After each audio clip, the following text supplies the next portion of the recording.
Assalamu alaikum, hello and welcome to the Voice of Islam Living History program. My name is Dr. Mohammed Iqbal and I'll be your host for today's program. As listeners will know, the Living History team have been producing a series on the history of Ahmadiyya, or the worldwide Ahmadiyya Muslim community. Part 1 and Part 2 have already been broadcast on Voice of Islam and are available on the SoundCloud at www.voiceofislam.co.uk under the Living History programs.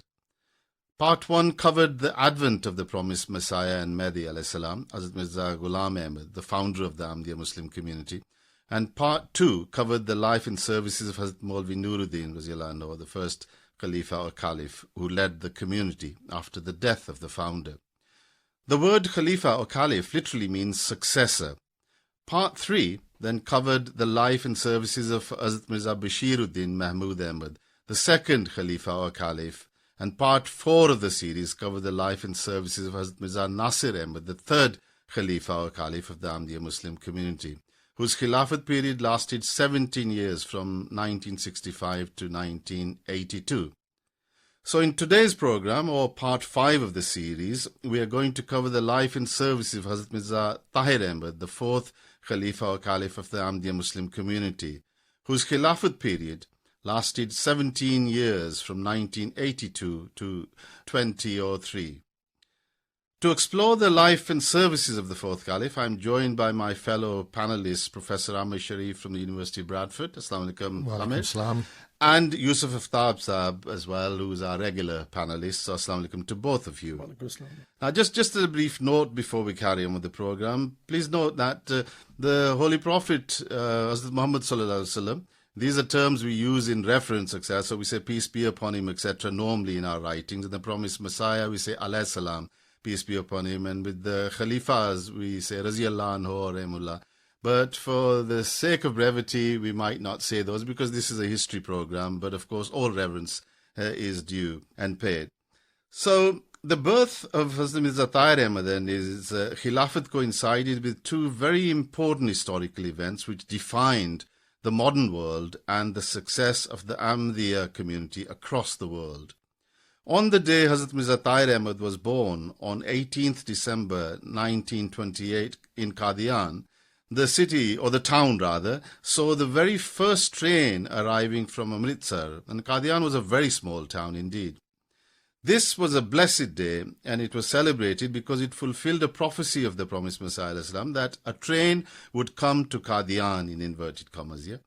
The fact it coincided with the birth of Hazrat Mirza Tahir Ahmad suggested that just as the train was associated with the rapid movement of people, Ahmadiyyat would spread quickly and widely during the time of Hazrat Mirza Tahir Ahmad, and so this was to be the case.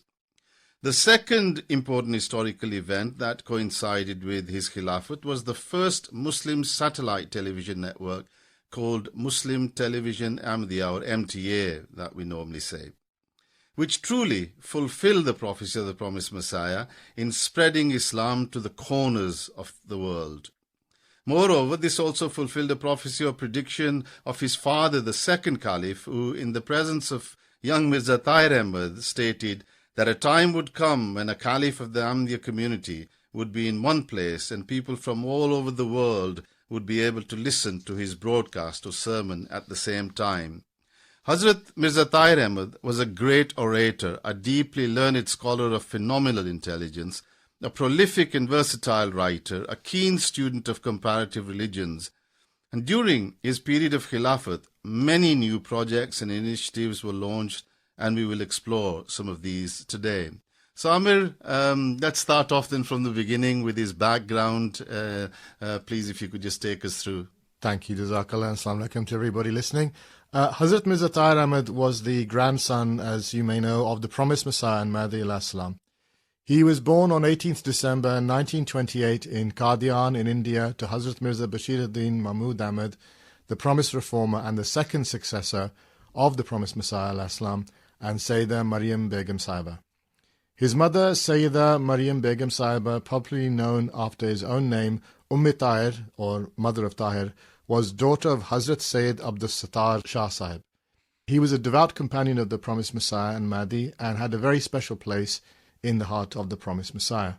And he spent his early days in the home of the promised Messiah under the supervision of Hazrat Amir al-Mu'mineen, and had a very happy early childhood by all accounts. Subsequently, his mother Sayyidah Maryam Begum Sahiba was a great virtuous lady, and she earnestly prayed that her son Tahir should grow up and shine as a star in the galaxy of Islam and Ahmadiyyat. And so from an early age, his bright eyes and his laughter were a trademark of his character.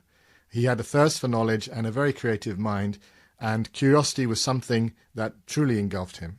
Now, as a small boy, Hazrat Mirza Tahir Ahmad wandered around Qadian with friends of his own age, which most youngsters do. Not all of them were Muslims, and indeed the family next door were Hindus, with whom young Tahir Ahmad had a very close friendship. Yusuf, again, a very open-minded young person. Absolutely, Iqbal. So it's, as a son of a Khalifa, the expectations can be very high. So Mirza Tahir Ahmad knew that he occupied a very privileged position, and he expected to be a model of decorum and to shine in his lessons in school. However, the young Mirza Tahir Ahmad loved increasing his knowledge, as we've already heard, but not by studying the recommended school books, although his mother wanted him, just I think as many mothers want people to become doctors and engineers. That was not what interested him. His sister Amtul Qayyum recalls that around the age of 7, when he was asked what he wanted to be when he grew up, he replied, "I'm going to be a shepherd of people. I will look after them." From an early age, he had an inquisitive mind and was in search for God. He recalls this period and says, "I would pray to God, if you exist, then I'm in search of you. Let me know that you are there, otherwise I may drift astray, I may not be held responsible. Maybe I am responsible, I would pray, but I think that I should not be held responsible." Then on one afternoon he received God's answer. He says, "I was in a state of semi-consciousness, halfway between a dream and reality. I saw the entire earth squeezed into a ball. There was no creation of any sort visible, no life of cities, nothing, just the earth. Then I saw each particle of the world tremble and burst out into a slogan, 'Our God.' Each particle was proclaiming the reason for its existence. The whole world was flooded with a strange light, and every atom of the earth began to swell and contract in rhythm. I found myself repeating the words, 'Our God.'"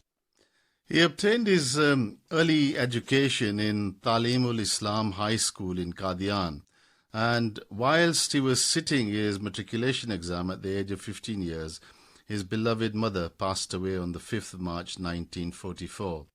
He was deeply saddened by her demise, as any young child would be, but he took this shocking news with great patience and dignity.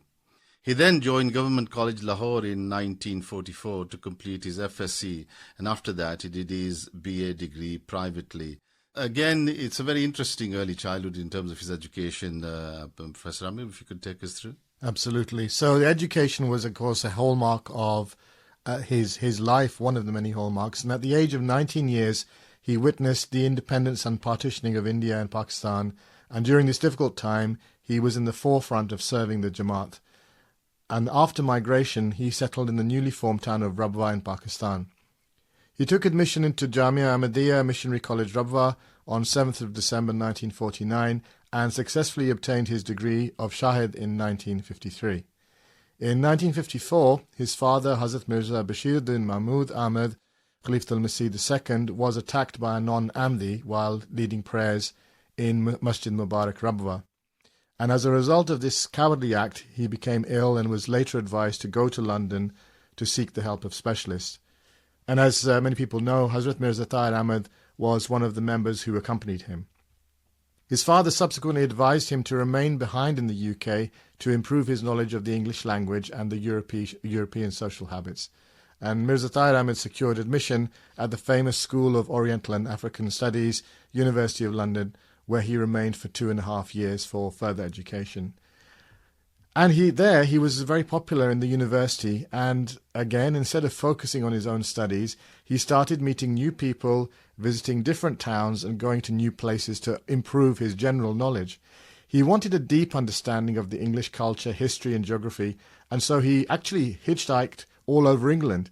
Many people don't know this, actually. But by the end of 1957, he had actually seen most of England, Ireland, Scotland, Wales, and also most of Western Europe.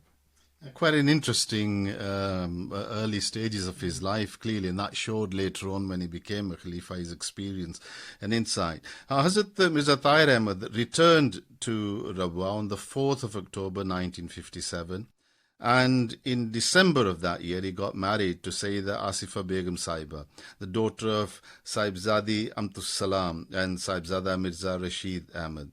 The nikah was solemnized by Hazrat Muslim Maudi's father on the 5th of December 1957. He was blessed with 4 daughters, Sahibzadi Shokat Jahan, Sahibzadi Faiza, Sahibzadi Yasmin Rahman Mona, and Sahibzadi Atiyaul Habib Tuba. He was a loving and caring father who took great care in their training and discipline. This was something that shone through, but clearly he was marked for greater things and his responsibilities grew in the Jamaat. Yusuf, if you could take us through some of those. Yeah, so in 1958, Waqf-e-Jadid was established and Hazrat Muslim Maud had appointed Hazrat Mirza Tahir Ahmad as its Nazim Irshad Waqf-e-Jadid. He remained at that post until he was elected as the Khalifa in 1982, and his job was to make sure that the members of the Jamaat were educated. His sole goal here was to have 100% literacy level of amongst all MDs. He estimated that the literacy rate in the entire country of Pakistan was just a mere 27%. His ambition was that every single Ahmadi should have at least high school education. So during his 24-year post in Waqf-e-Jadid department, he had the opportunity to travel. And we've already heard he's travelled a lot in Europe and the UK, and remotest places in Pakistan and Bangladesh. He also made good connections in the political world with the key figure Zulfikar Ali Bhutto, who was a leader of Pakistan at that time, requested him to see him at least once a month. Gradually, the meetings became infrequent as Bhutto started to cave into the demands of the mullahs in Pakistan and promoted the persecution of Ahmadis. At one stage, Bhutto went to the third Khalifa, Hazrat Mirza Nasir Ahmad, and asked him to tell Hazrat Mirza Tahir Ahmad to continue his visits, but he was reluctant to Bhutto's attitude towards the persecution. In 1977, Bhutto was overturned by General Zia, and 2 years later met his death, fulfilling a prophecy of the promised Messiah for his betrayal of the Jamaat. Hazrat Mirza Tahir Ahmad delivered his first public address in the Jalsa Salana, which is the International Conference of the Jamaat, in 1960. Following this, he delivered a speech at every Jalsa Salana. He had a charming personality, he was a gifted poet and a lively orator, as we've already heard, who always carried the audience with him in every way. Those attending the annual convention made it a special point to listen to his addresses, and I'm sure many here have listened to his speeches and Q&As. In 1962, his popular or famous book, Mazhab ke Naam pe Khoon, Blood in the Name of Religion, Amir, I think would be the right translation of this, was published. And this book was a reminder that the purpose of any religion is the spread of peace, tolerance, and understanding. It is a vibrant and lively, informed rejection of the philosophy propounded by Maulana Maududi of Jamaat-e-Islami and many other Muslim thinkers of the time, that disbelievers should be given no choice other than to either accept Islam or face the sword. These people did immense damage to Islam, and this is why this book was a great response to that nonsense. The author proved, that's Mirza Tahir Ahmad, as the author, proved Maududi's philosophy mirrored Marxism. The use of force can never be justified by a religion, literally, which means peace. This book became very popular, and its English translation was published with some addition as Murder in the Name of Allah in 1989. So Amir, again, take us through this important period as he took more and more responsibility in the Jamaat. So that responsibility now, as I'll explain, really encapsulated a very active part of his life. And so many things then started to happen. So from 1966 to 1969, Hazrat Mirza Tahir Ahmad served as president of Khudam al-Ahmadiyya Markaziyya. That's the youth association from 15 to 40. Correct. And it's a central part of the organization of the community's male members between the ages of 15 and 40. And then in 1970, he was appointed as director of the Fazl-e-Umar Foundation. Subsequently, in 1974, under the leadership of Hazrat Khalifatul Masih III, he participated in the Great Debate as a representative on behalf of the Ahmadi delegation in the National Assembly of Pakistan. So that was really a very prominent position on the national level. And then internationally, he also travelled to London once again in 1978 to attend the Symposium on the Deliverance of Jesus from the Cross, which was at the Commonwealth Institute in London, which was highly publicised, as some people might know.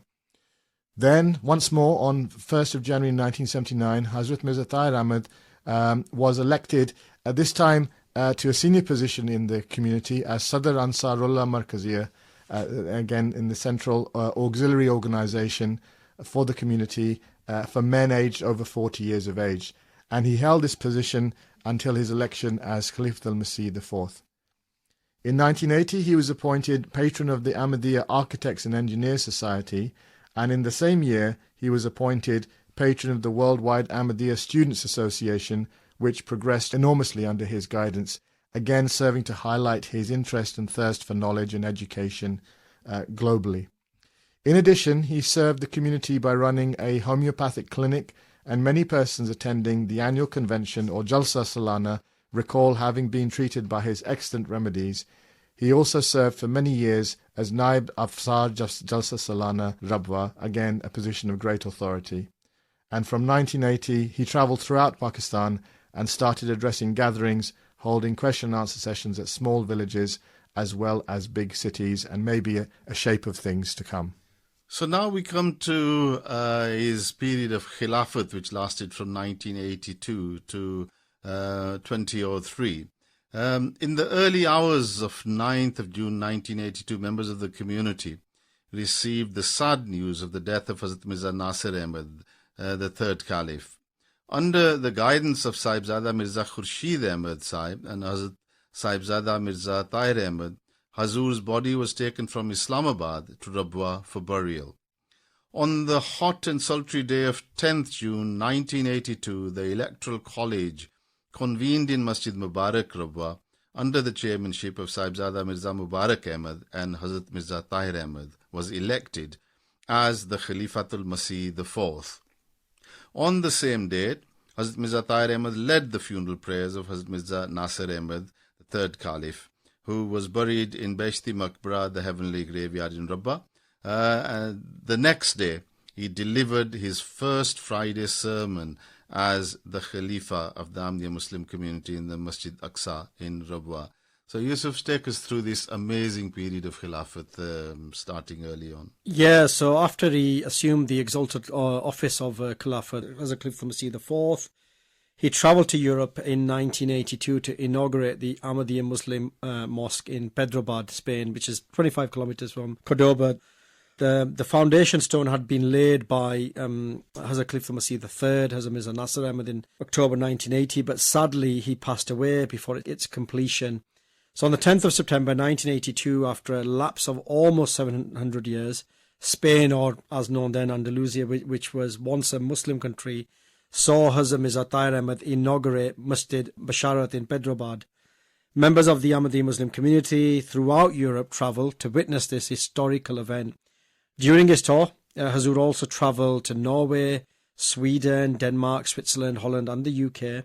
One of the most enduring schemes launched by Hazrat Mirza Tahir Ahmad, and one that in many ways characterised his Khilafat, was the launch of the Dawat Illah. That's inviting people to Allah. Yeah.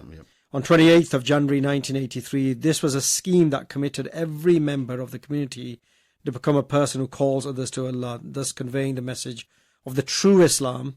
He believed that in this way we could raise a greater number of preachers than any other religion. Although a lot of progress had been made in the spread of Islam in the West, with the establishment of some major mission houses and mosques, there was a need to establish the Ahmadiyya Muslim community more firmly in the East, Yusuf. Yeah, so in August 1983, Hazrat Mirza Tahir Ahmad set out on a 7-week tour, this time of the East. On 9th of September 1983, he laid the foundation stone of the Ahmadiyya Mosque in Singapore.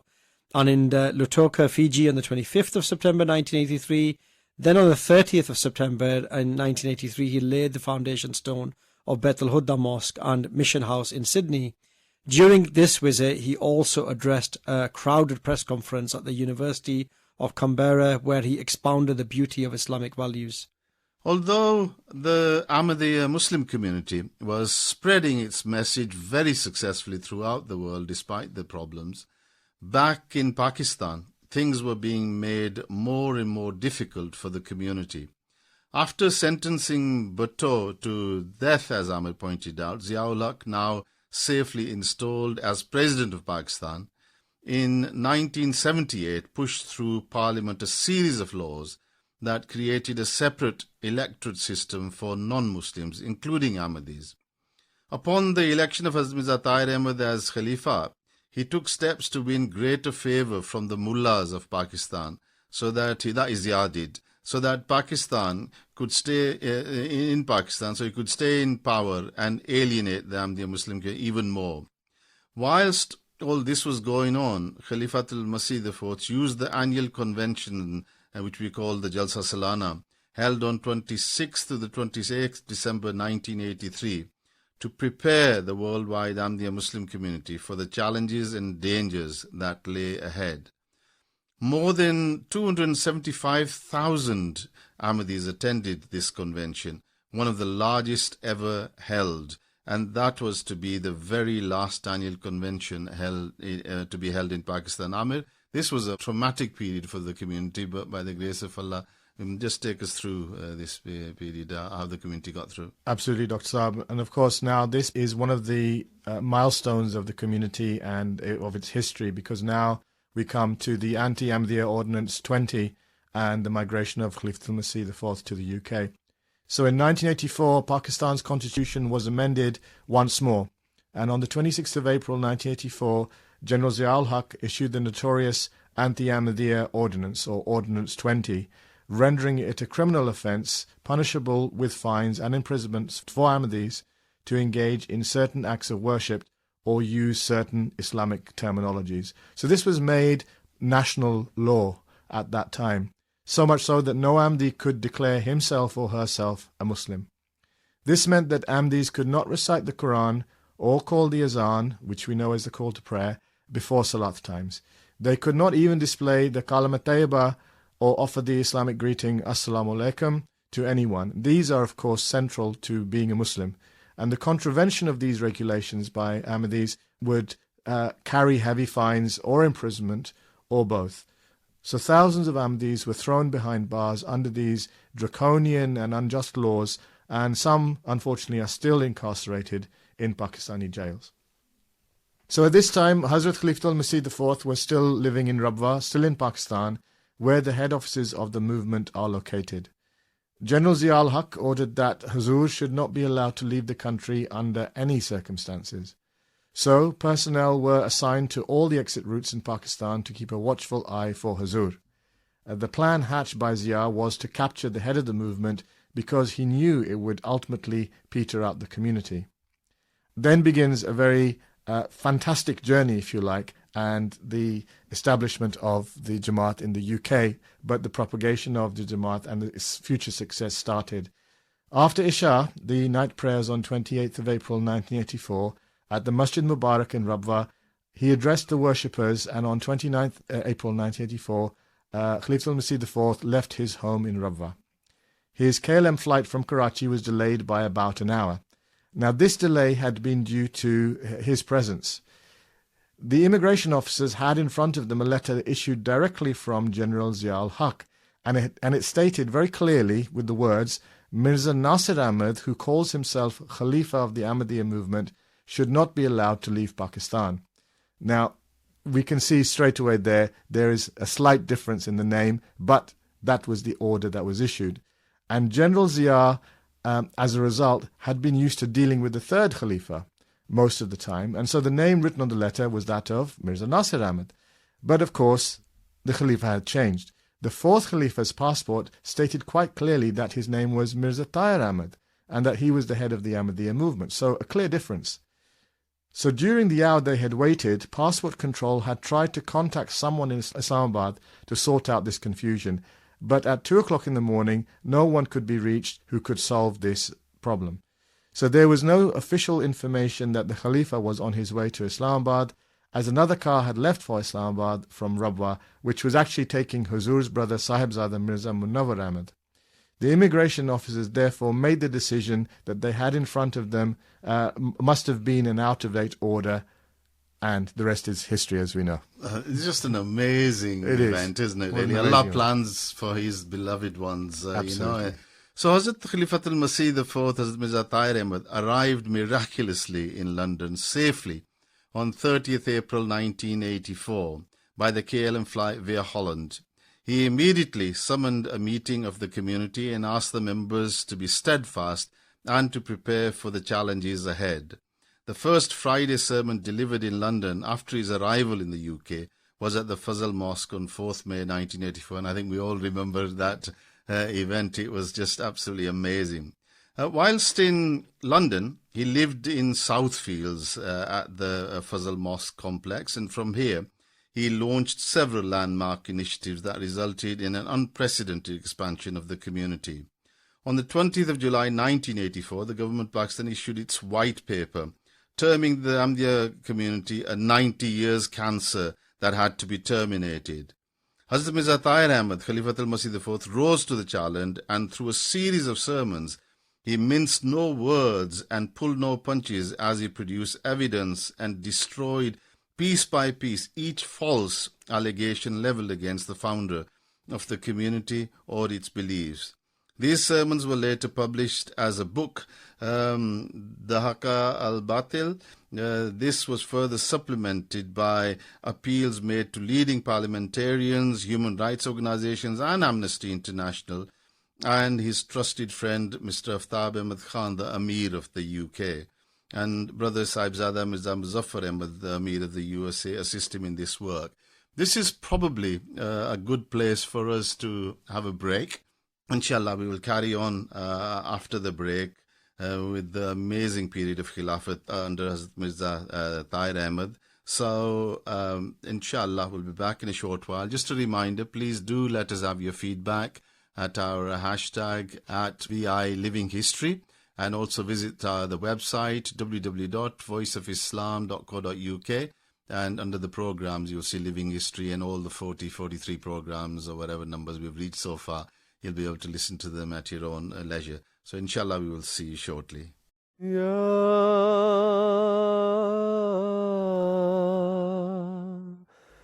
An-Nur, the light, the one who illuminates all with his divine light. Allah is the light of the heavens and the earth. La ilaha illallah Muhammadur Rasulullah. Assalamu alaikum and welcome back to the second part of the life and services of Hazrat Mirza Tahir Ahmad, the fourth Caliph of the Ahmadiyya Muslim community.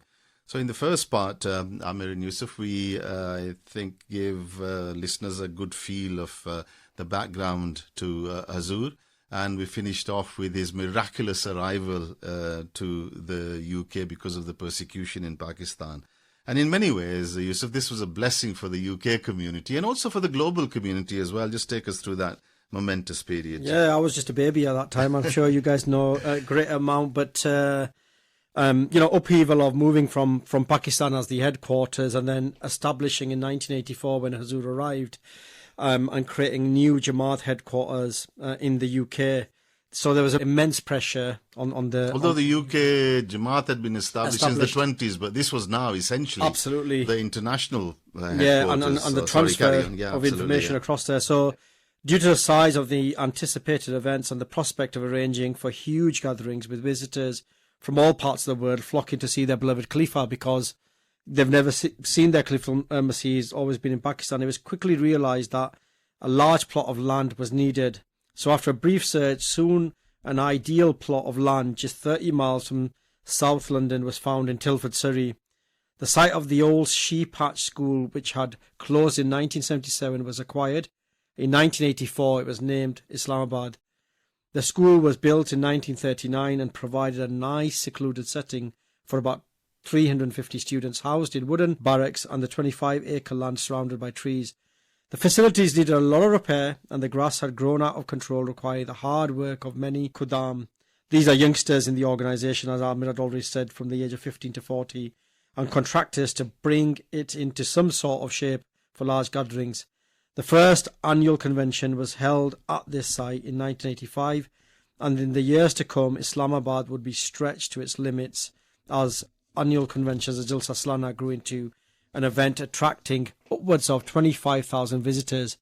Hazrat Khalifa Masih IV grew very fond of Islamabad as he found it a great retreat from the noise and bustle of London. When he attended events, he would stay in the house of Islamabad, and in the mornings after Fajr prayers, he would often go for a walk in the country. Islamabad, much loved by him during his lifetime, and also had the honour to become his burial place after his demise. You know, one of the most amazing things about him was how he could engage with young people, and that's where we remember when he came over, and I know you were very young, but he had a very deeply inspiring sort of knowledge of the Holy Quran as well, because he was such a versatile thinker as well, and he brought new insights into the Holy Quran, and he worked on a number of translations in both English and Urdu. He diligently added footnotes to the English translation of the Holy Quran. That was initially done by Hazrat Maulvi Sher Ali many years earlier, true to the actual meaning and without adding an explanatory commentary where necessary. After establishing the offices in London, Hazur paid special attention to making the new translations of the Holy Quran into major languages of the world. And during his 21-year period of caliphate, the Holy Quran was translated and published in 57 languages. Some of the languages are Albanian, Chinese, Danish, Dutch, German, Polish, Norwegian, Japanese, Malay, Nepalese, Russian, Tamil, and Yoruba, the African language. And in addition, selected verses were also translated into 117 languages. I said 21 year of caliphate, Amir. I'm not sure because some say 17, but anyway, I think the period we said was 82 to 203. So listeners can work it out for themselves. about 20 years, we can say. Yeah. You know, one of the really memorable things that Azur started upon his arrival was work to help humanity.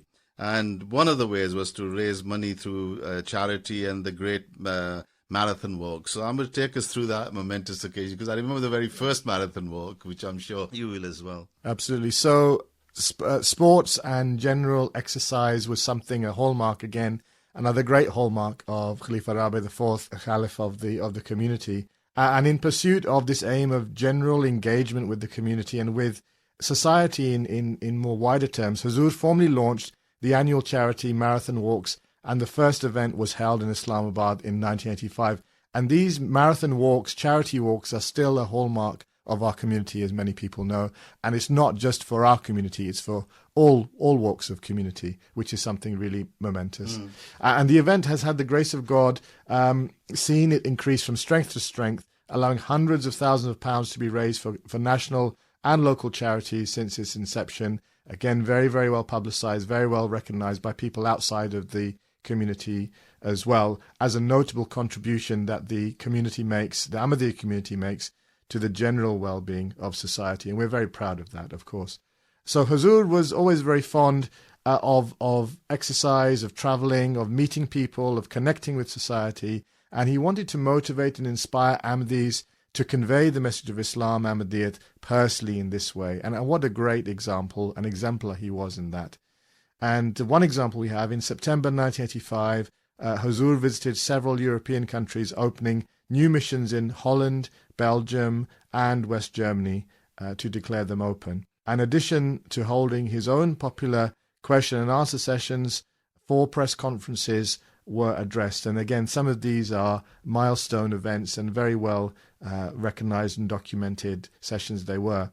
Then in 1986, from August to October, Hazur visited Canada, Holland, West Germany, Switzerland, Italy and Spain, where he met eminent personalities and also the press.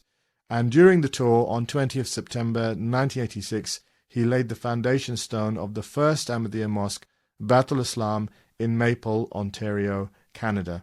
And in 1987, he traveled twice to European countries, the USA and Canada as well. So all of these international tours were groundbreaking in the sense that many new missions were inaugurated and established, and the general profile of Jamaat Ahmadiyya, the Ahmadiyya movement in Islam, was set up, and that connection was made with society through a cross-section of meeting with eminent persons and members of communities. He conveyed to them the Islamic teachings in a, I would say, we would all agree, right, a very, very persuasive way. He was a very charismatic individual.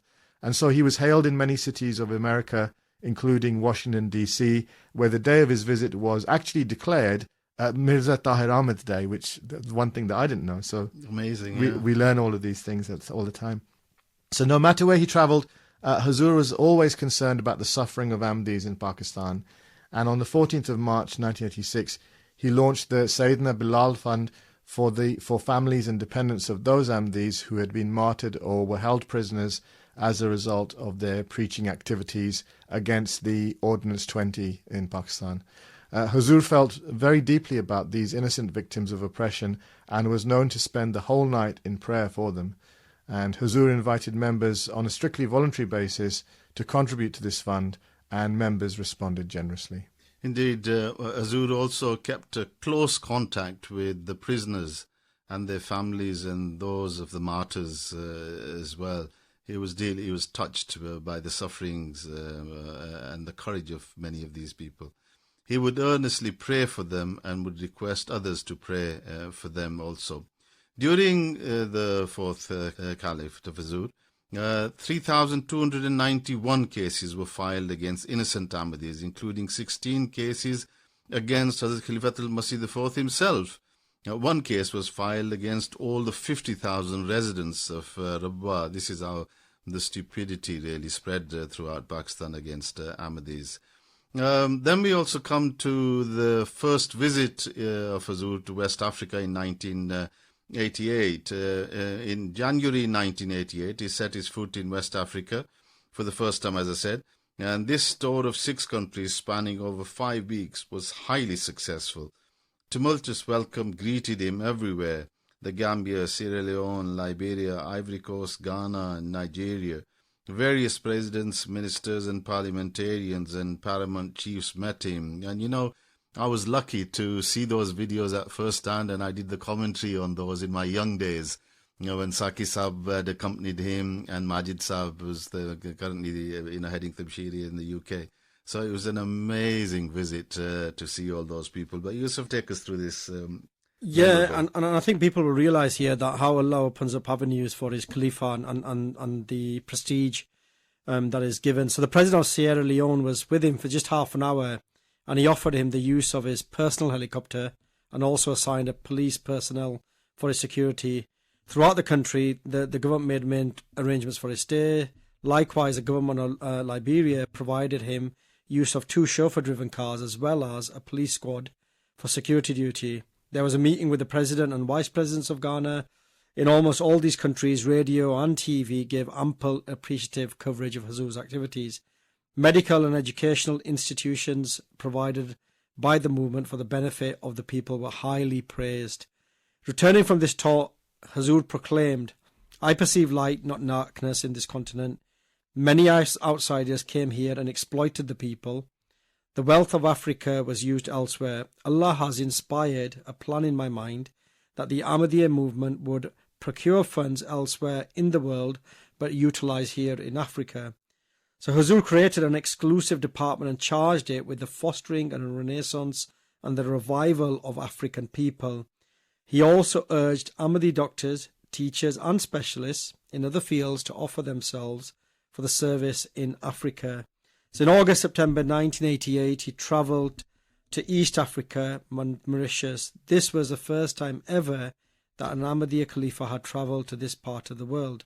He visited Kenya, Uganda, Tanzania, as well as the Mauritius. Several mosques were inaugurated, and many MDs got the opportunity of meeting the Khalifa and benefit from his sublime discourses. So now we come to one of the most interesting phases of the Ahmadiyya Muslim community, and that is the Mubailah challenge, or the prayer duel, in response to the persecution of Ahmadis in Pakistan. This was against Zia and many of the other people. Throughout the 1980s, the Ahmadiyya Muslim community in Pakistan displayed amazing steadfastness and spirit of sacrifice in the face of persecution under the cruel rule of Pakistan's dictator General Zia-ul-Haq.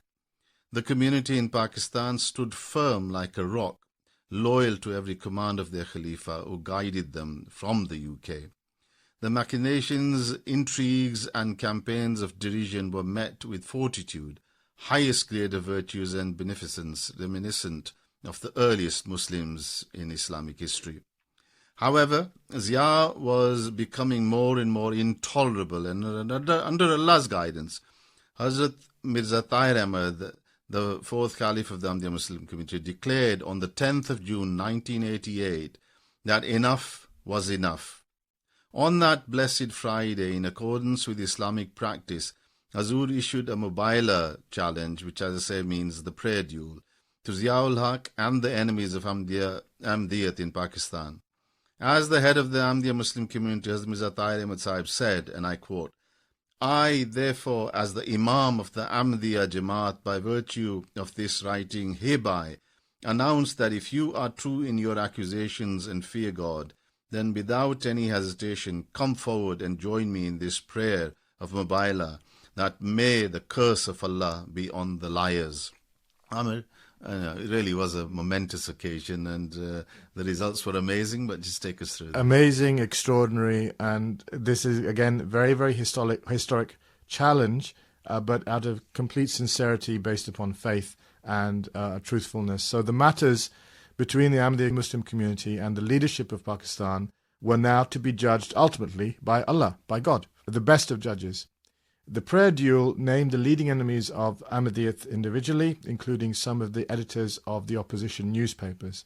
However, at the top of the list was the name of the President of Pakistan, General Zia-ul-Haq, who, as President, had made so much opposition and persecution a direct mandated part of law in Pakistan. So the prayer duel focused on the refutation of the claim made by Pakistani authorities against Hazrat Mirza Tahir Ahmad that he had personally conspired in the abduction and murder of a mullah opponent, Maulana Aslam Qureshi, as well as all of the other elements of Ordinance 20.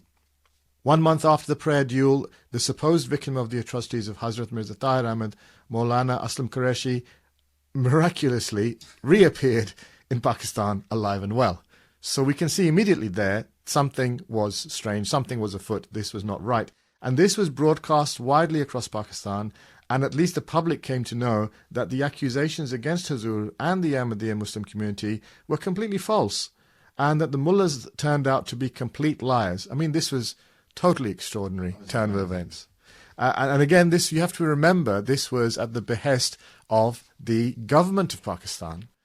So even then, meanwhile, General Zia-ul-Haq showed more and more arrogance, and with his increasing cruelty against Ahmadis, during Friday's sermon of 12th of August 1988, Hazrat Khalifa al-Masih IV announced that Zia-ul-Haq had been given enough time to repent, and now he could not escape the wrath of God Almighty, and the decreed afflictions of the prayer duel, or as we know now, this is called Mubailah, will definitely strike him.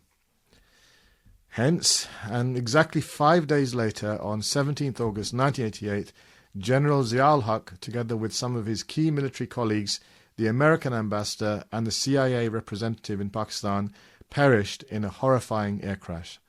Zia blown out of the sky was how one UK newspaper reported it. Indeed, all that could be found to identify General Zia-ul-Haq was some remains of his teeth. Despite every effort by investigators from the US and elsewhere, they could not work out how the plane blew up. However, for members of the Ahmadiyya Muslim community, it was a great sign, a clear sign of Allah's support and a sign of the truth of Ahmadiyyat. This is how Allah really turns to help those who serve Him, who love Him, who stand firmly for the truth that Allah conveys.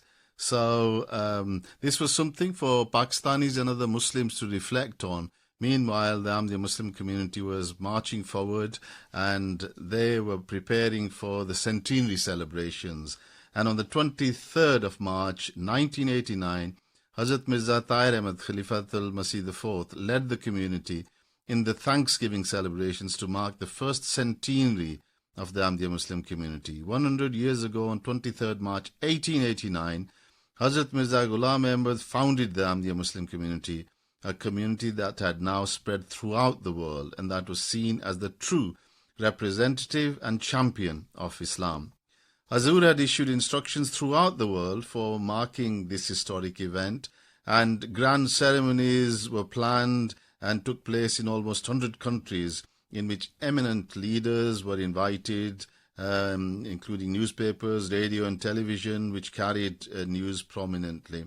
Islamic literature prepared for this occasion was distributed to the general population. So again, a great occasion for us all. Yusuf, just take us through that period as well. I absolutely remember this. As young children, we were in the mosques preparing for this centenary celebrations, and I remember these white tops that were created, and with the maps of the Jamaat on, and singing of Nazms, etc. So to mark the occasion itself, Hazur produced a special address for the members and the rest of the world, in which he conveyed the message of the promised Messiah and the Mahdi Islam, invited people to join the fold of Ahmadiyyat in these words, quote, "It is to this Islam that I invite mankind. I am fully aware that in the eyes of many cursory observers, Ahmadiyyat not as yet emerged as a potent force to bring about a global moral and spiritual revolution. Yet our trust is in God. Weak and humble though we are, God has graciously chosen as his instruments to usher in a new era of global peace and unification of mankind. All Ahmadis offered special prayers for the progress of the Jamaat and made a vow to continue their efforts in bringing the victory of Islam a step closer. Sadly, the Pakistan authorities put on a ban on the celebrations in Rabwa, and ridiculous restrictions were imposed throughout Pakistan. However, the spirits of the community in Pakistan and throughout the world could not be dampened, as they saw Khalifatul Masih IV addressing members and leading political and media figures across the world. 2 years later, in December 1991, Hazrat Mirza Tahir Ahmad travelled to India to celebrate the 100th annual convention in Qadian, the birthplace of the founder of the Ahmadiyya Muslim community and the original headquarters. After partition of India and Pakistan in 1947, this was the first occasion that the soil of Qadian was once again blessed with the presence of a caliph. Thousands of Ahmadis from India, UK, Germany, the USA, Canada, Japan, Australia, Indonesia and Africa converged upon Qadian. They met Hazur and visited holy sites. Hazur's speeches were televised all over the world. Hazur also offered supplications at the tomb of the promised Messiah Islam. Now, one of the things that was remarkable Hazur was that his guidance to the Ahmadiyya community was, as expected, absolutely brilliant. But he cared deeply for the rest of the Muslim world as well. And it pained him to see, the fighting between Iran and Iraq for over 10 years nearly. And then just towards the end of that, you had the silly satanic verses episode as well, which was damaging Islam. And even the response of the Muslim world was really not up to the mark. And he provided amazing guidance in relation to that, how we should write and defend Islam, etc. So Amir, again, take us through this period as well of his deep love for Muslim world and Islam and how we should defend it. Absolutely. So just as the Muslim world was coming to terms with the fallout from the Rushdie affairs, you've just said, Dr. Saab, an even bigger problem appeared on the horizon in 1919 in the Middle East. And of course, that was what we now know as the first Gulf War. So the whole world witnessed Iraq's surprising invasion and the annexation of Kuwait on the 2nd of August 1990.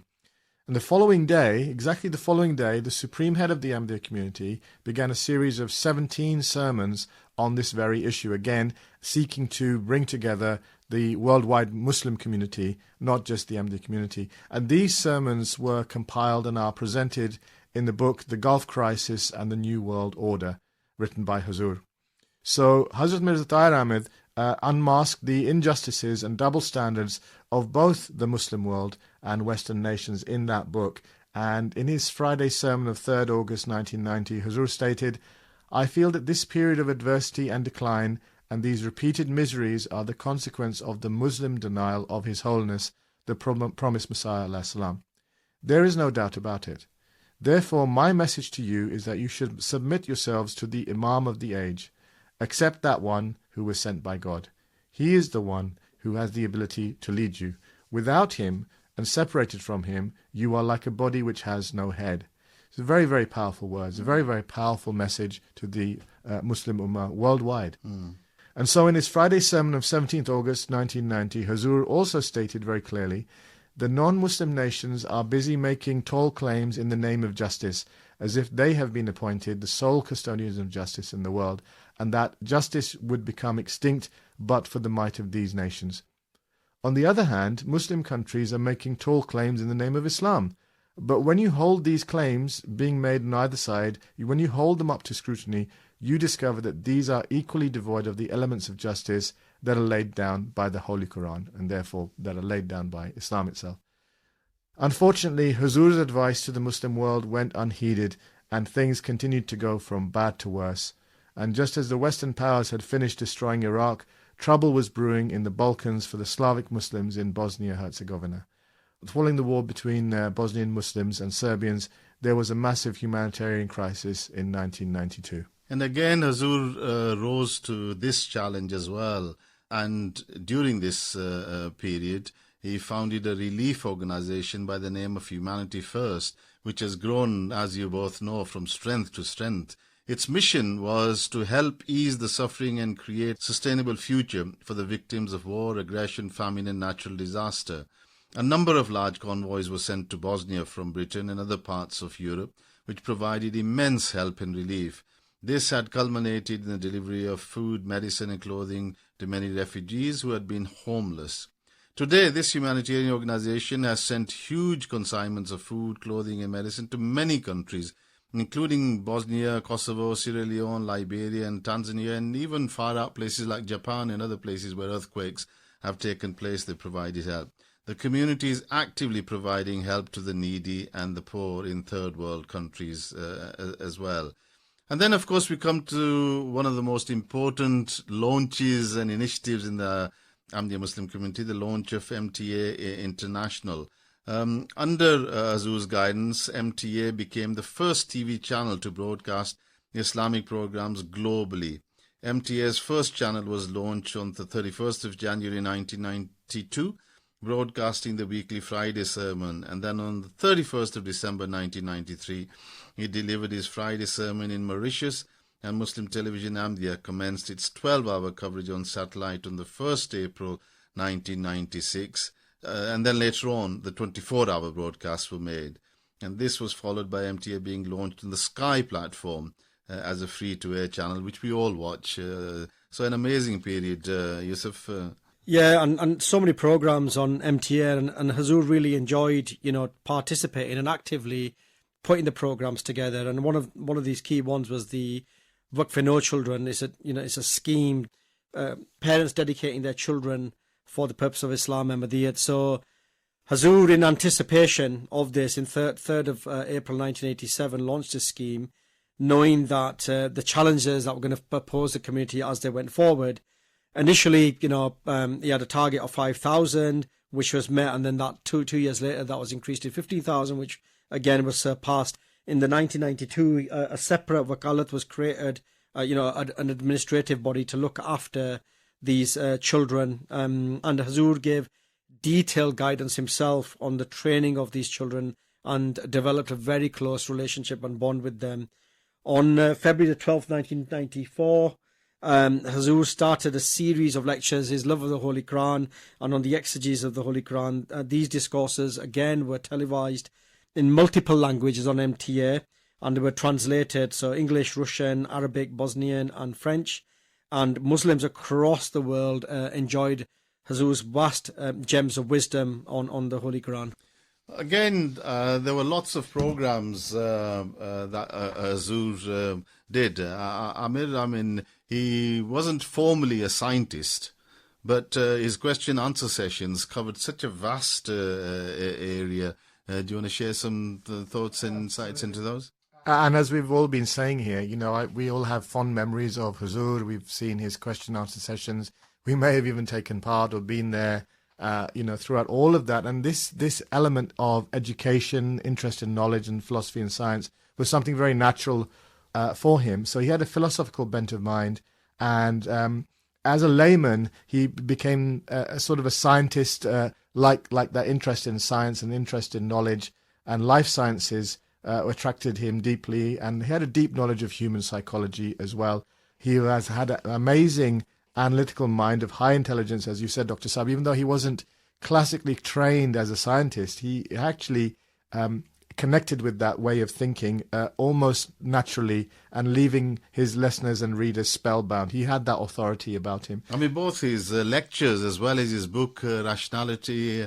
What's the Revelation, yeah? Rationality and I mean, Knowledge. that had some deeply scientific concepts covered in that.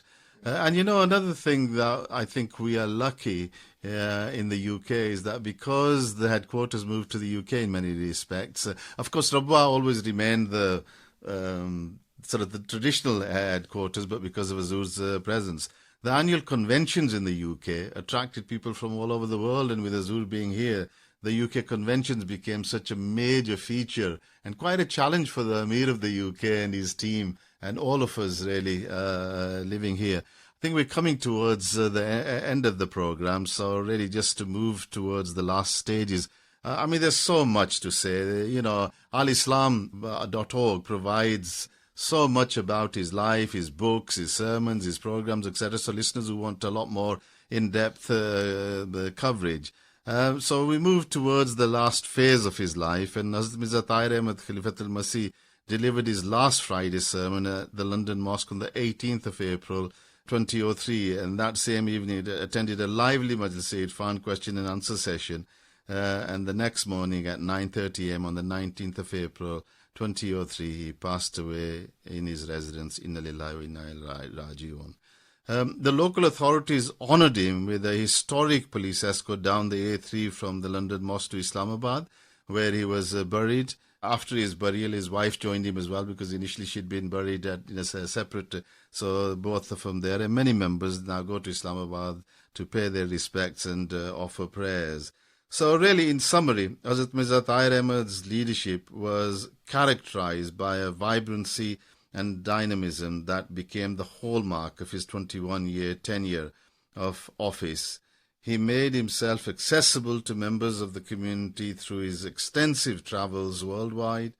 His indefatigable efforts on behalf of the community inspired its members to attain new heights, resulting in a period of tremendous progress in many fields. Yusuf, yourself as a young person, Amir, yourself, we basically grew up under his shadow, and honestly, correct. I mean, I certainly my life was totally transformed by Azur's presence and guidance. So we were so lucky, we were so inspired by his presence and by the direct guidance.